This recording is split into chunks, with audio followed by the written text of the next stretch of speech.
Ընդդիմության համոզմամբ Սերժ Սարգսյանը հրահանգ է տվել սահմանադրական դատարանին, պարզասելով, որ պարտադիր կուտակային կենսաթոշակային օրենքը չի փոխվելու։ Հիշեցնենք, ԵԿՄ համագումարում Սերժ Սարգսյանը հայտարարել էր, որ նույնիսկ եթե որոշ իրավական ձևակերպումներ փոխվեն, միևնույն է, որոշումը չի փոխվելու։ Ես չեմ բացառում, միգուցե այդ օրենքում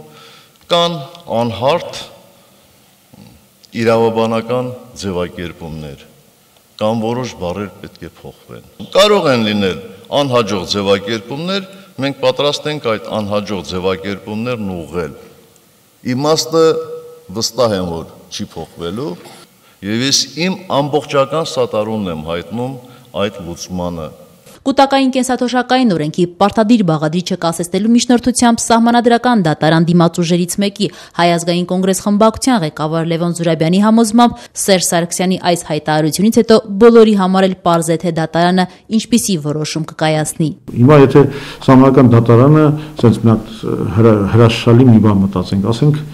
որոշում ընդունի, որ այս օրենքը հակասահմանադրական է։ Ինչ է լինում Սերժ Սարգսյանի հեղինակության հետ, այն հավասարվում է 0-ի։ Ինքը շատ լավ գիտի դրա մասին, եթե նա նման բան ասում է, ինքը վստահ է, որ ինքը պարտադրելու է սահմանադրական դատարանին ընդունել այն որոշումը, որ իրեն պետք է։ Ուստի սա արհամարհանք է սահմանադրության նկատմամբ, սա ակնհայտ ճնշում է սահմանադրական դատարանի վրա։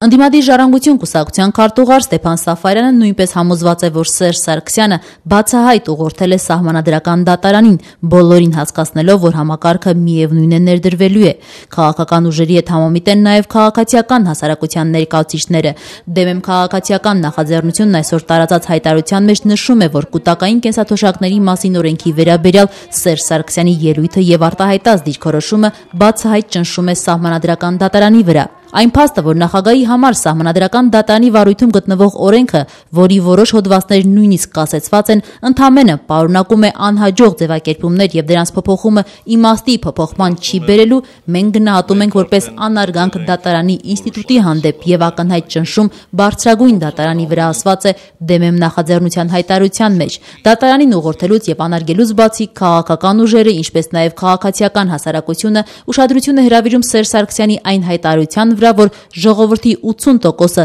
դեմ է պարտադիր կուտակային համակարգին, բայց միևնույն է ինքը սատարում է։ Թեև ես գիտեմ, որ այսօր հանրապետության բնակչության 80%-ը դժգոհ է այդ որոշումից։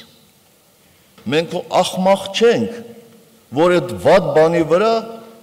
ռեսուրս ծախսենք։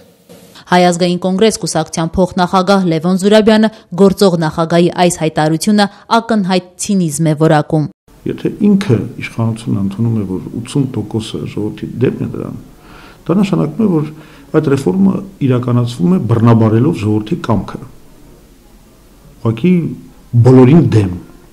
Դեմեմ քաղաքացիական նախաձեռնությունն էլ այսօր տարածած հայտարարության մեջ անդրադառնալով գործող նախագահի այդ հայտարարությանը նշում է. Ժողովրդավար երկրներում երբեք չեն իրականացվում փոփոխություններ, այն էլ բարեփոխման անվան ներքո, որոնց դեմ է արտահայտվում բնակչության 80%-ը։ Նախագահի խոսքից ակնհայտ է, որ մենք փաստորեն ժողովրդավար երկրում չենք ապրում։ Կառավարությունն նախագահը մեղմ ասած արհամարում են ժողովրդի մեծամասնության կարծիքը ու պարտադրում իշխող նեղ խմբակի որոշումները։ Իդեպ նախաձեռնության անդամներից Արտաշես Արաբաջյանն այսօր Ազատության հետ զրույցում նախագահի հայտարարությունը մեջբերելով հիշեցնում է Սահմանադրության 2-րդ հոդվածը, որտեղ հստակ նշված է Հայաստանի Հանրապետությունում իշխանությունը պատկանում է ժողովրդին։ Այստեղ շատ կարևոր արտահայտություն արեց նախագահան, որ 80%-ը մեր ազգի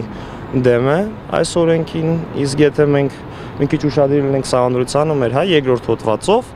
մեր երկրում իշխանությունը ժողովրդին է, իսկ եթե 80%-ը դեմ են, արդեն դուք երևի պատասխանը կտեսնեք, հա, ինքներդ։ Այն, որ գործող նախագահը լավ իմանալով, որ ժողովրդի 80%-ը դժգոհ է պարտադիր կուտակային համակարգից, բայց միևնույն է սատարում է մարդկանց աշխատավարձերից պարտադիր պահումներ անելու որոշումը, ՀԱԿ խմբակցության ղեկավար Լևոն Զուրաբյանի համոզմամբ ցույց է տալիս, որ իշխանություններին շտապ փող է պետք։ Իրենք հիմա գտնվում են ֆինանսական կառավարման ծանր ճգնաժամի մեջ։ Այսօր կոպիտ ասած փող չկա։ Զուրաբյանի փոխանցմամբ հաշվի առնելով այս իրավիճակը, երբ իշխանությունը արհամարելով ժողովրդի 80%-ին փորձում է պարտադրել իր ցանկությունը, այլ երկ չի մնում, քան պարտադրել այդ իշխանությանը գնալ զիջումների։ Ահա այդ 80%-ին այլ բան չի մնում, քան ակտիվ գործողություններով հրապարակում պարտադրել սեփական կամքը մի մարդուն, որը փորձում է իր կամքը փաթաթել ժողովրդի վզին։ Շրջադարձ կարող է լինել, այս իշխանությունները կարող են նահանջել միայն այն դեպքում, եթե տեսնեն տասնյակ հազարավոր մարդկանց հավաքված հրապարակում եւ բողոքող այս որոշման դեմ։ Իսկ ավելի լավ առիթ քան մարտի 1-ի հանրավաքը չի լինելու։ Դե իսկ դեմեմ նախաձեռնության անդամների փոխանցմամբ Սերժ Սարգսյանի շաբաթօրյա ելույթը ցույց տվեց, որ իրենք ճիշտ ուղղությամբ են գնում եւ հետեւաբար ճնշումները իշխանության վրա շարունակվելու են։ Կարևորը գործադրել ճնշում, իսկ ժողովրդի փողոց դուրս գալը դա գործիքներից մեկն է։ Պետք է մենք ուղղակի ճիշտ կերպով ճնշենք։